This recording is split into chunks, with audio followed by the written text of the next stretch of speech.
Yeah, so when you got me to do those different positions, so the talking one was a logical one, and that made sense. You see lots of people who are experts in their field looking like they're talking on stage, or actually photographed on stage. We had the next best version to that, didn't we? So that one made sense, and the shots that you took of me at my laptop or on the phone, they all made perfect sense.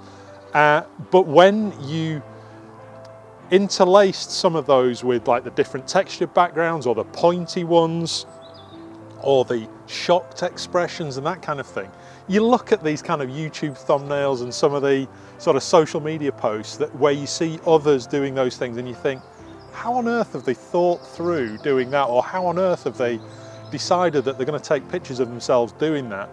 And actually, now that I look at it, although the pointy ones were part of the most awkward part of the day, I probably didn't have enough of them. We probably, if anything, we probably didn't do enough of those type of things.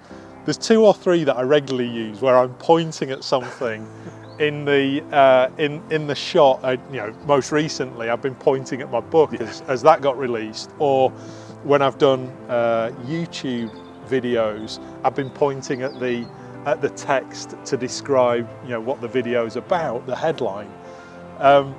Yeah, if anything, we probably didn't do enough of those, and that's definitely a learning experience, that when we do the next one, we'll do more of those sort of quirky ones and different ones in there.